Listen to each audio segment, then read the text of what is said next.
What's up, cover girls? Another factor that is driving the DSO consolidation movement is the back-end finance task. So, and in particular on that, and it's a twofold. Also, not only the task itself, but also the amount of dental office embezzlement that takes place. So in this video, we're going to talk about the frequency of dental office embezzlement and why the industry is so ripe for embezzlement. Because of the third-party payers that we go in the different co-pays and prepayments sometimes and out-of-pocket exchanges, it really makes the dental office ripe for embezzlement. So a well-run DSO is going to provide peace of mind, because when you have extra CPAs, CFOs, and people that are making sure that the money that is hitting the bank account and being posted out is accurate, and it's being done on a daily basis, so you don't get caught with something 6 months or a year down the road, as embezzlement cases normally get more and more egregious as the culprit gets more and more confident in their schemes. So the first article we're going to talk about is from the ADA's Center for Professional Success. And so Dr. Roger Levine, who runs the Levine Group, has surveyed hundreds of dental offices as he's a consultant for them.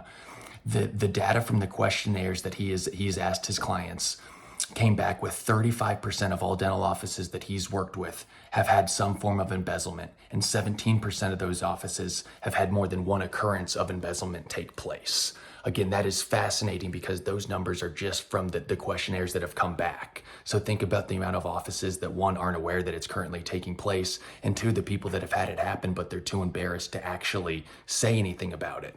And a slight side note, my dad's real estate company about 10 years ago had the same thing. Their finance person ended up embezzling about $400,000 from the company before they ultimately caught it.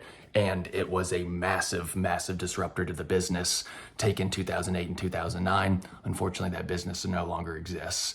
So pivoting to the next one, Dentaltown and Dr. Howard Farran have an article on this as well, and we're going to talk about some of the high level. And I'm going to flip the camera around so you guys can read this too. But again, I think that this is really fascinating, where most thieves are first-time offenders. Less than 15% are serial embezzlers. The average scheme extends over a 2 to 5 year period before it is identified, resulting in a loss of more than $100,000.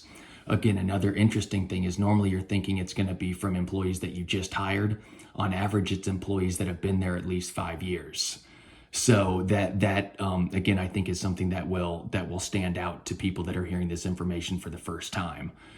So again, and as you can keep reading down here, the thieves can cannibalize 3 to 5% of monthly collections without being detected. Again, it doesn't seem like they're massive numbers, but on scale, it can end up being, again, the average loss from an embezzlement case in the dental office is $100,000. And lastly, on these little factoids, the average hourly compensation rate for employees found to be embezzling is $16 to $20. So again, normally this is going to be a treatment coordinator or potentially an office manager that has access to the books, is posting things out and all of that stuff. And just to show the third article, again, just to keep our stats aligned, I just find this amazing. 3 in 5 dentists will be embezzlement victims, and they'll take about 7% of their monthly income as those cases are going on. Two-thirds of all dental practices report being a victim of fraud, theft, or embezzlement. 50 to 60% probability of a dentist being fraud victim during their career.